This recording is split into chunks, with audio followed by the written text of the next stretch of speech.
All right, today's episode of Is It Prophecy on Israel National Radio is going on right now. You can email me, messiahhour@gmail.com. This show is syndicated as the Messiah Hour on YouTube. Type in Messiah Hour with Ari Lewis on YouTube and subscribe to the YouTube channel. It is free to do so. I'm also on JApp, www.j-app.me. On today's episode of Is It Prophecy, Shira Nussdorf does some political work, catching up with some of the candidates and talking about some of the news with Israeli politics. So listen to that. And without further ado, here is Shira Nussdorf. Hi, my name is Shira. I'm originally from New York, and after making Aliyah 1 year ago, I live in the holy city of Jerusalem. If I was Prime Minister of Israel, I would focus the peace process on understanding diversity through education. I would want a team of advisors in the Knesset of Jews from all different backgrounds to give me a better understanding of what it means to be an Israeli in modern times. And I would make a rabbi for myself of great historical and biblical knowledge while being modern enough to understand the challenges we face in today's tribe. I would also want advisors from Arab and Christian communities who would share with me the values of their cultures and other nations living in Eretz Israel.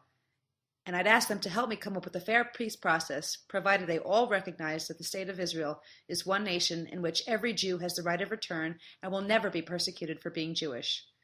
Most importantly, I would want a kids' table full of bright children who would come up with the best new ideas on how to make the quality of life more fun for everyone. This week, on Is It Prophecy, Israel National News Radio, we have a very political show. One that includes interviews with members of the Knesset and those running, including Tamar Zandberg from Meretz, Hilik Bar from the Avoda Party, Dov Lipman from Yesh Atid, Michael Oren from Kulanu, and excerpts from the MK debate hosted by Tel Aviv Internationals featuring Ayelet Shakid from Bayit Yehudi and Yaakov Peretz from Yesh Atid. Giving his commentary on this week's Parsha, Parshas Yisro, is Rabbi Ken Spiro on what makes a good leader of the Jewish people, and, of course, a handful of Jews who think they know exactly what it takes to be Prime Minister. The show is syndicated as the Messiah Hour on YouTube, and if you think you have an idea on how to bring peace in the Middle East, please let us know at the Messiah Hour at gmail.com. The show is dedicated to the neshama of Machaya Ruth Bat Avraham, a young woman who just got married and died this week on Tu B'Shvat, surrounded by a hospital room full of friends and family. In a moment, we'll hear from Rabbi Ken Spiro on his thoughts of this week's Parsha. But first, one question, a million Jewish opinions. Hi, my name is Amit Meiri from Jerusalem, Israel, and if I was a Prime Minister, I would make parking free.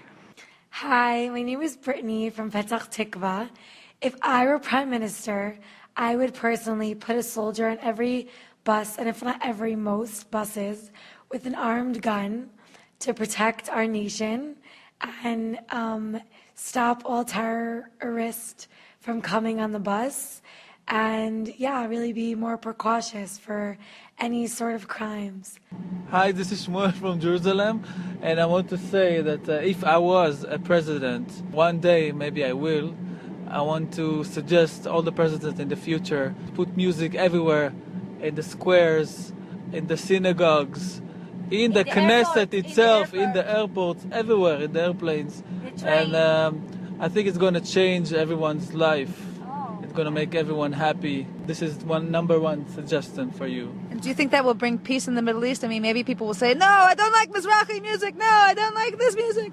Music is, again, number one thing. I'm talking like a politician right now. Yeah. It's the number one thing that's going to bring the peace upon all of us. Joining us this week on Is It Prophecy is Rabbi Ken Spiro. Rabbi Spiro, thank you so much for being willing to talk to us about what makes a good Jewish leader.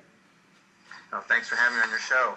In this week's Parsha, Parsha Yisro, the leader of the Jewish people, Moshe Rabbeinu, gets a lesson in leadership from his father-in-law, Yisro. Can you tell us a little bit about that? What happens that inspires Yisro to give Moshe Rabbeinu Musar about why he needs to divide the leadership and what makes a good leader? Well, first of all, he notices Moshe is just working too hard. I mean, he gets the Torah and he's basically trying to teach 3 million people.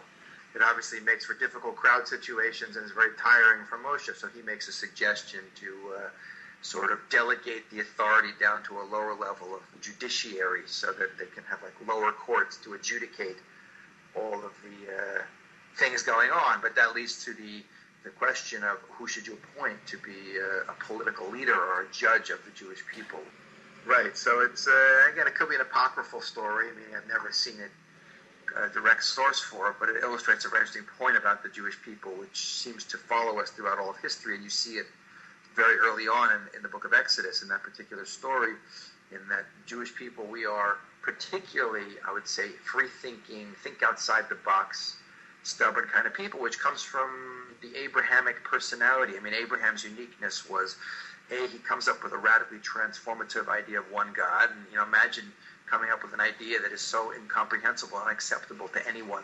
How many of us would have the nerve to even whisper to our best friend? So he's very driven to push that idea on the world, and it creates a unique sort of Jewish collective personality that we see always manifests itself in the Jewish people. Jews are very individualistic people and tend to be kind of opinionated and feel very strongly, often strident about what they believe. So it makes for a sort of uniquely fractious kind of people. I think I fit that profile. What was it that Golda Meir and President Truman said, do you know? So the story I've heard, a conversation goes where Harry Truman, former president of America, says to Golda Meir, prime minister, you have no idea what it's like to be the president of a country of 180 million people. That's what it was, back then. Now it's 330 million. And Golda Meir's response was, you're right, but you have no idea what it's like to be the prime minister of a country of 1.8 million prime ministers. Right. It's funny, actually, this week, Rabbi, when preparing for this show, I asked people on the street, if you were prime minister of Israel, what would you do? And everybody seemed to have an opinion. I think twice people said, actually, I'm not qualified to be the prime minister, but everybody else said, oh, this is exactly what I would do. So I think Golda Meir They might not be qualified, but they're happy to advise. Right. Or to criticize, for that matter. Choose three opinions. Right. So it happens to create a very strong, tough, I would say, critically thinking, fractious kind of people, which is why the Bible, specifically God's criticism, which, after the golden calf story, the tragic story after Moses comes down from Mount Sinai, is that they're stiff-necked people. And it means stubborn. And the Midrash, which is the rabbinic literature describing this, says you might think this is something negative, but it's really praise, because a Jew would rather be hanged than give up his Judaism. Wow. So it's enabled the Jewish people individually and collectively to stick to their guns against all odds, to outlast the greatest empires and civilizations and the most intense hatred in human history, and to change the world in ways that few people can appreciate, the profound impact Judaism has had directly or indirectly on the world. But again, the personal level of leadership and governance of the Jewish people, it just creates an incredibly difficult group of people to govern. Say it's Jewish people requires a unique combination of iron will and strength, but you got to be diplomatic. What doesn't work is to be a little bit soft. We see that with King Saul, whose fatal mistake as king is he lets the Jewish people push him around. And the prophet Samuel says, the people don't tell you what to do, you tell them what to do. But on the other hand, so you got to be strong, but you also got to be diplomatic. I always say, you want to get a Jew to do something, tell them the opposite, and they'll go and do it. Like if the Congress were to ban learning of Judaism and Torah, every Jew would run off to yeshiva or a seminary to go learn about their heritage. So maybe we need to tell Bibi that he should go speak in America. If you want to look at a model for leadership, it's King David. I always say King David is the man. As a political leader of the Jewish people, he has, he makes a couple of mistakes, but first of all, he owns up to his responsibility. He's a buck stops here kind of guy, but he's that great combination of spirituality, leadership, strength, military leader. He's all around, really, in Plato's ideal of a philosopher king. But he's got that great combination of strength and purity, and that makes him a very unique personality in the Jewish world, where we see so few people, including many of the kings of Israel, so few have been successful. Well, I'm saying he was all around. He was a rock star, and he was a warrior, and he was a prophet and a poet. I mean, they don't make guys like King David. If you were prime minister, what would you do? I think that I will put more art events in this world to make peace, and any limits that everybody will friendly, and all I can do about this, I will try to find these ideas to how to make people peace and without war. But again, you study people like that. The best way to learn about Jewish leadership is to just read through the Bible and see which guys did it. Moses led the Jewish people for 40 years, and he only lost it for a few seconds once. I said, it's a remarkable feat. And, dealing with Jewish people is never easy. You know, that joke goes, in a normal restaurant, the waiter comes up and says, "Is everything all right here?" in the middle of the meal. In a Jewish restaurant, the waiter comes up and says, "Is anything all right here?" Anyway, getting back to the Bible, this week's Parsha Yisro, Jethro, what does the Parsha or Rashi or Ankelos or any of the heavies say makes a good Jewish leader, and if that's things that still apply today? Yeah, so they're really the best place to look. I mean, the Torah lays out criteria. Sort of, you don't learn Jewish law from the Bible. It makes certain statements about being a judge, being honest and straight, and not accepting bribes and not perverting justice. But a much better place to look is really in the oral law, especially if you look in Maimonides, the brilliant medieval codifier of Jewish law, in his book called Sanhedrin. He lays out in great detail what a Jewish leader needs to be. And again, we have to appreciate that the biblical government of Israel there was a mixed system of checks and balances. The chief political leader was the king. The chief religious leader was the high priest. There's different criteria for those jobs. But the real job we're looking at, which is Moses' job, would be the description of a judge on the Sanhedrin. And in biblical Israel government, the judiciary legislative body, which would be the equivalent in America of the Supreme Court and the Congress together, they adjudicate and legislate, would be that Sanhedrin, which was comprised of 71 judges. And again, these people were not elected. They rose to that position by their merits, by, they had peer recognition as being the clear leaders, their absolute knowledge of Torah law. I think there were 4 things that it's brought down that a judge needs to be. It was a Torah-observing Jew, a person who believes in God, a person who was with financial means. What were the other 2? Well, a person has to be married with children. It's really? The first criteria, because the Sanhedrin can pass a death sentence, and being married teaches you mercy. Or maybe makes you have something to live for if you're married and you have a family. Also, being a parent teaches you mercy. I have a different perspective as a parent. But you have to have encyclopedic knowledge of everything. No smartphone. It had to be all in your brain. You have complete total recall. Ideally, the Sanhedrin, you'd know all 70 of the original languages. You had to be an incredible scholar and have it all at your fingertips. You had to have an unbelievable integrity. Political integrity today is almost an oxymoron. Like 2 words that don't go together, like military intelligence or jump shrimp. And ideally also be someone who's wealthy. The wealth was, of course, to make you less susceptible to bribery, like having Mayor Bloomberg in New York. So the guy's a billionaire. He doesn't need the money or the job. Right, so I think he didn't even take a pay salary for exactly. So unless people like, of course, power is a very enticing thing to be mayor, but it already puts him in a different category than someone else because he doesn't need anything from you. So if I were prime minister, I'd make sure that all the citizens who are living very poorly, which is most of the country, were taken care of. How would you do that? Instead of giving raises to the Knesset members, I would give that 640-something shekels. I would give all that money to those citizens. If the Torah says a person's supposed to be financially means, well means, how is a person supposed to acquire the funds in order to be not financially dependent on other people? That's an interesting point. That the Sanhedrin is not, as far as I know, wasn't a paying job, so to speak. You were on it. And then people like Yehuda Hanassi, who's a great example, who led the Sanhedrin and is responsible for the writing of the Mishnah, was not only the greatest Torah scholar of his generation, the Gadol Hador, the leading scholar and the head of the Sanhedrin, but he was also one of the wealthiest, if not the wealthiest Jew in the world, who had been very successful in his business.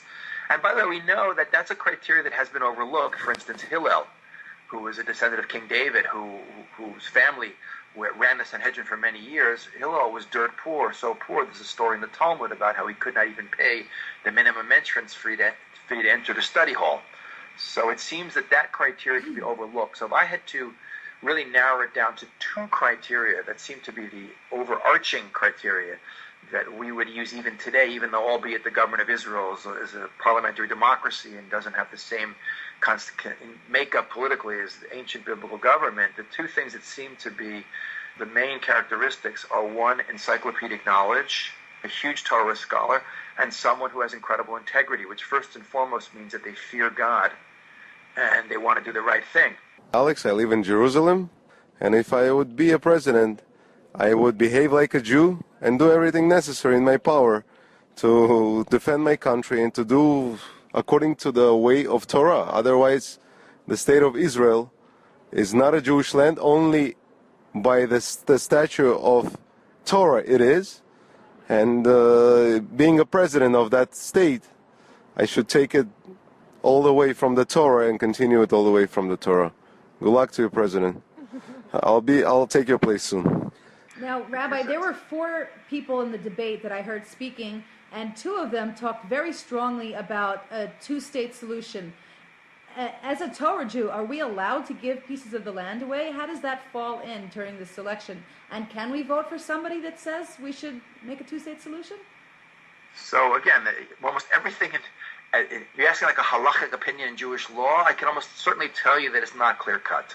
Really? And I say the following. I'm personally a fairly right-wing kind of guy, but I would say like this. For real peace, I would consider making territorial compromise. Exactly what? I wouldn't go into the details now. It's too complicated a discussion. But that's for real peace. What does real peace mean? I wouldn't give the other side, the Palestinians, the right time of day until they are democratized, industrialized, normal, Western-thinking people.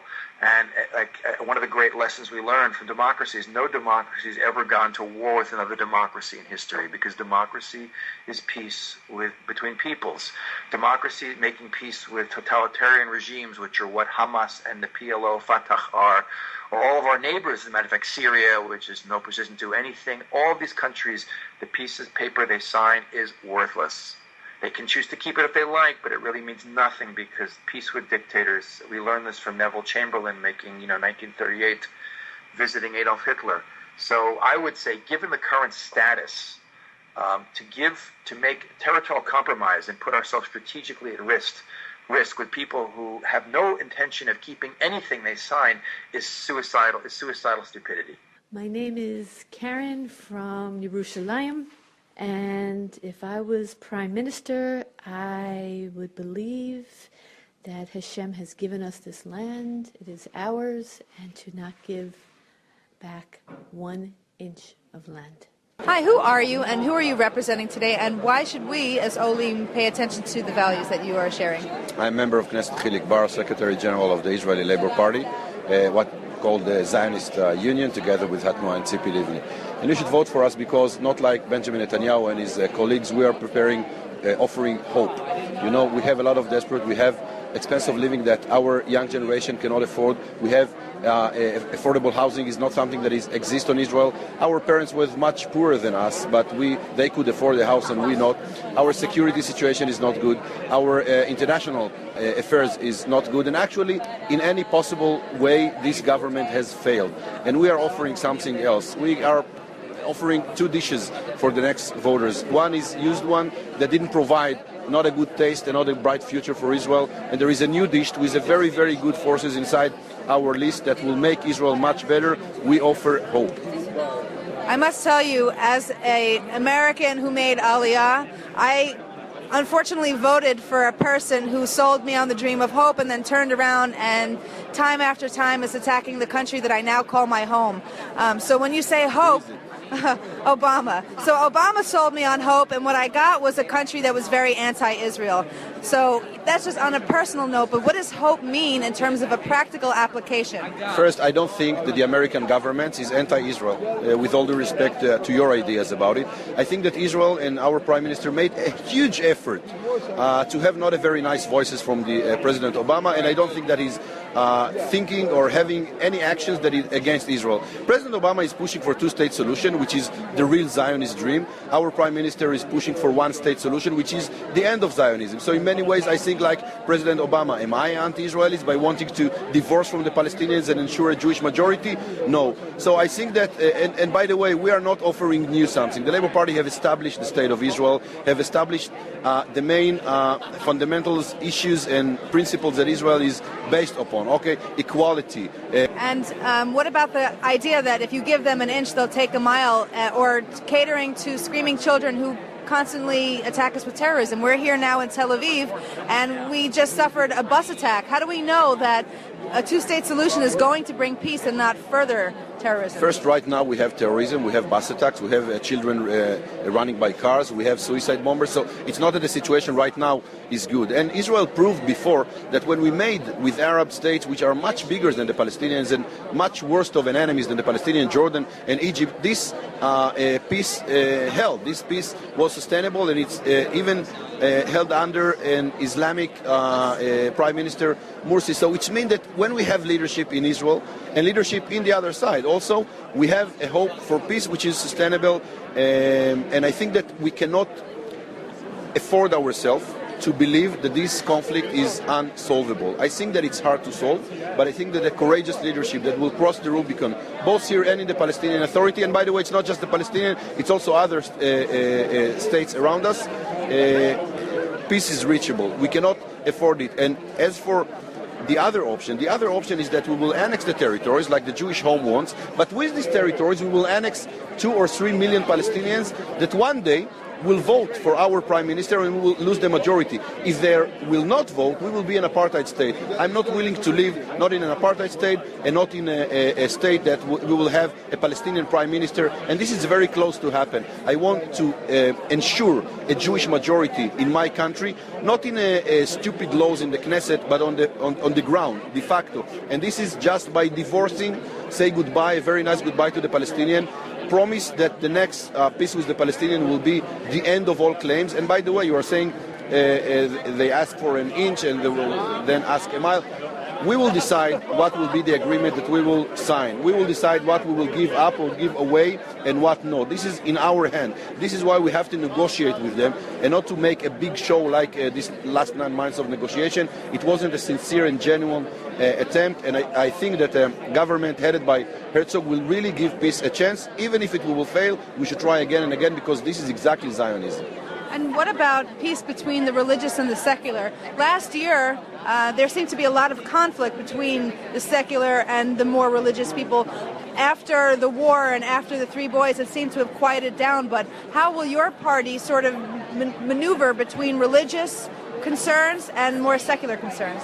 Not like other party, we have in the Labour Party religious people, secular people, even ultra-Orthodox people. We are representing everyone. We have more left, more right-wing, more center. And I think that in Israel we don't have any choice but to live one with the other and not one against the other. We should find the silk way to solve our problem with the ultra-Orthodox, to ask from them to share the burden with us, not in the way that they did, that will not work by the way, but in negotiating, in having a real and sincere dialogue with the ultra-Orthodox. They are part of Israel.